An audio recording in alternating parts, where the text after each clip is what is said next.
Bonjour et bienvenue sur Testcars. Aujourd'hui un essai un petit peu fun, atypique, d'une trottinette, en l'occurrence électrique de marque Utwo. Je vous propose de découvrir quelques séquences en roulant.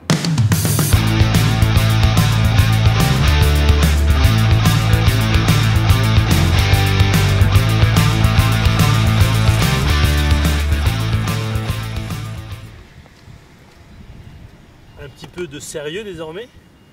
Je vais vous expliquer 2-3 petites choses sur la trottinette avant qu'on repasse à des séquences roulantes.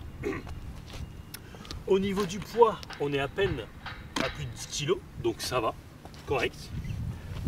Ici, vous allez déplier ce qui va vous servir de guidon. Pour lever le guidon, justement, vous descendez un petit peu le garde-boue arrière qui bénéficie d'une LED. On va voir pourquoi après. On met un pied sur le petit loquet rouge tout en poussant un petit coup fermement la trottinette, tout au moins le guidon, vers l'avant, voilà, pour la verrouiller. Ici vous avez des commandes, je vous propose de les voir un petit peu de plus près. Il y a l'allumage et l'extinction. Sur cet écran vous retrouvez notamment l'indicateur de batterie, l'indicateur de batterie, la vitesse, la température extérieure, le nombre de kilomètres parcourus. Il y a également un mode S ici, c'est comme un petit ordinateur de bord, la lumière et le klaxon. Je vous montre juste les LED à l'avant. La petite LED en bas donc, va s'allumer lorsque l'on freine soit au pied, soit avec la commande qui est ici. L'autre servant naturellement à l'accélération. Allez, c'est parti, je vous emmène avec moi faire un tour.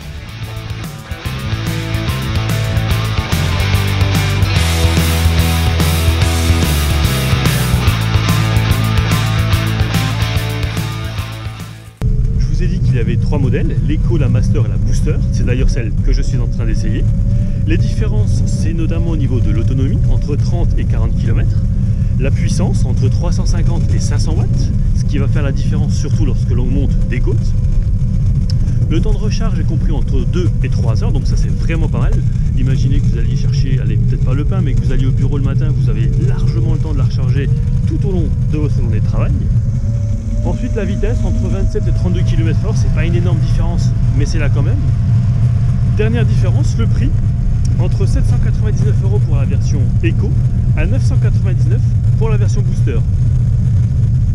Ça peut vous paraître un peu excessif peut-être, mais ce qui est bien quand même, c'est que ça vous fait laisser votre véhicule au garage, donc vous économisez en entretien, en assurance éventuellement. Et puis quel plaisir de rouler en électrique, ça ne pollue pas. Évidemment, quand il y a des températures négatives comme c'est le cas actuellement, pas terrible, mais bon.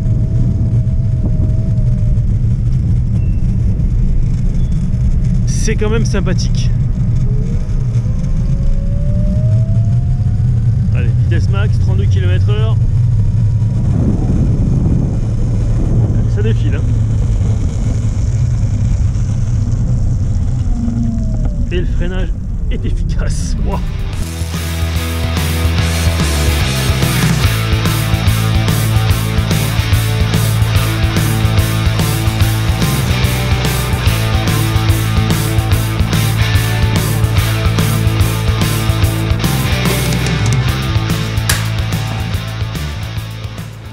Conclusion, beaucoup de fun, un prix de revient ridicule puisque sur l'Eco et la Master on est à 11 cents au 100 km, 14 pour la version Booster, donc vraiment beaucoup de plaisir, beaucoup de liberté.